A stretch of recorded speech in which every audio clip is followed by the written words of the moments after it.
Hello, my dear friends. Today we will study the Macbeth, the play by William Shakespeare. The full title of the Macbeth is The Tragedy of Macbeth. It was first performed in 1606. It dramatizes the damaging physical and psychological effects of political ambition. It first published in folios of 1623, or we may call the first folio in 1623. It is called as the Shakespeare's shortest tragedy, and it have a brave Scottish general named Macbeth that receives a prophecy from a trio of witches that one day he will become king of Scotland. So all these stories moves around this prophecy. It is consumed by an ambition. Macbeth has an ambition, and he does all the things for this ambition. For that, Macbeth murders King Duncan, and he takes the throne of Scottish king. After that, after murdering the king, he feels guilt, and he commits more murders to protect himself from enmity and suspicion. But slowly he becomes a tyrannical ruler. Earlier he feels guilt, but slowly, after murdering many of his enemies, he becomes a tyrannical ruler. So this is the story of the bloodbath and civil war that take Macbeth and Lady Macbeth into madness and death. So this is whole the we can say 2 or 3 line summary of the play Macbeth. Now we will talk about the characters of the Macbeth. The first is Duncan. Duncan is the king of Scotland. Second, Malcolm. Malcolm is Duncan's elder son. Third is Donald Ben. Donald Ben is Duncan's younger son. And Macbeth. Macbeth is a general in the army of King Duncan, and originally he is Thane of Glamis, Thane and Thane of Cawdor, and King of Scotland. Lady Macbeth. Lady Macbeth is wife of Macbeth, and later she becomes the queen of Scotland. So these are the main characters of Macbeth. Now we will talk about the theme of this play. It is a theme of corrupt mind for power. It is theme of ambition, theme of corruption that incline to commit evil deeds, and it is for the power and advancement for the ambition. So it talks about the ambition and power, but it is also a kind of guilt for wrong judgment. How Macbeth has taken the wrong judgment and he feels guilt for this. Lady Macbeth, she pursues her goals with greater determination. She is also, we may say that, ambitious. But the problem of this play is that the play suggests is that once one decides to use violence to further one's quest for power, it is very difficult to stop this later. Because Macbeth once murders the king of Scotland, but after saving himself, he murders many of his enemies. So, and next, this play also talks about the potential threat to the throne, because Banquo, Florence, Macduff, it is always tempting to use violent means to dispose of them. This play also talks about issues of danger.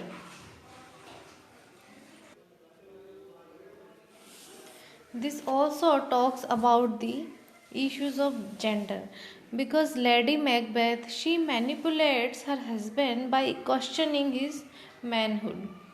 She forces him that he should take some action to get his ambition fulfilled.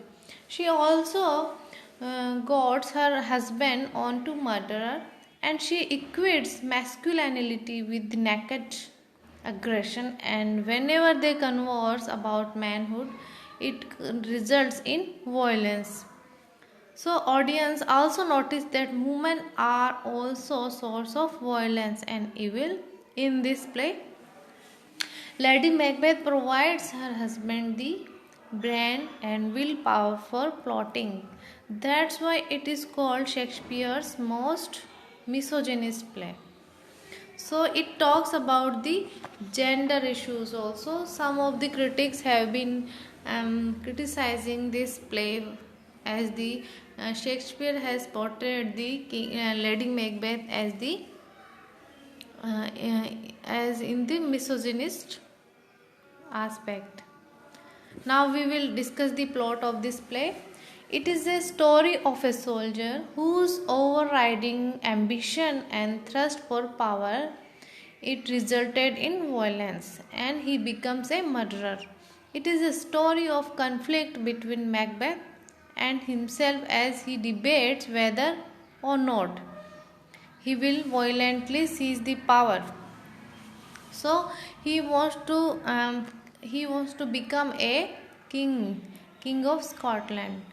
Banquo and Macduff, they challenge the authority of Macbeth. In the scene, first we see the conflict that it resulted from the rebellion led by the Thane of Cawdor and the King of Scotland. So Macbeth is faced with a choice. Choice was that to take decisive action to claim the crown as his own, or to simply wait and see what happens. So there was a choice between that whether to take crown or to simply wait. So Macbeth has chosen the crown.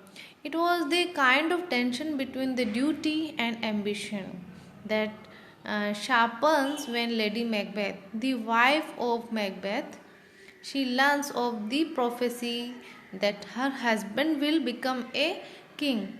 Then she immediately uh, begins strategizing ways to bring about the fulfillment of the prophecy. So she started making conspiracies and plans um, for the husband.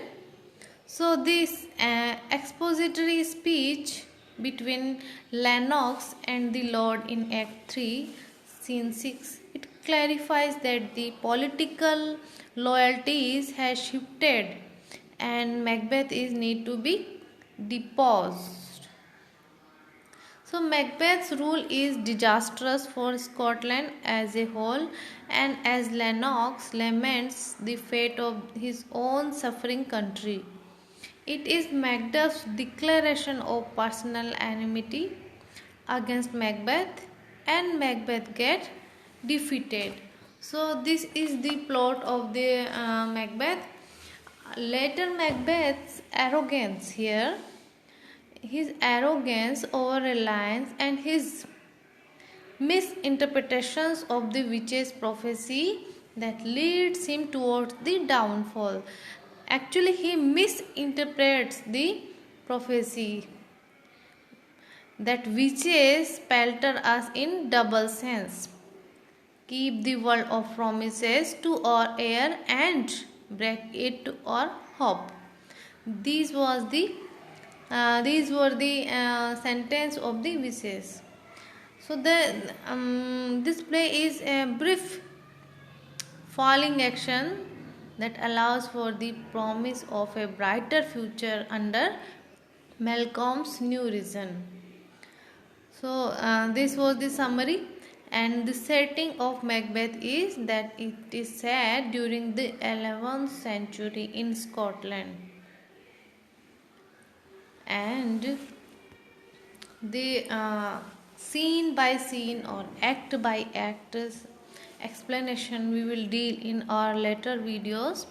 So there are 2-3 things which we have to remind, that three thing that which is said to Macbeth is Macbeth will become the theme of Cawdor, Macbeth will become the king, and the third is Banquo will not ever become a king, uh, and he will become the king. So these were the three prophecies by wishes. Okay, and so I think this much of introduction is enough for this video. Next thing we will deal in our next videos. Thank you.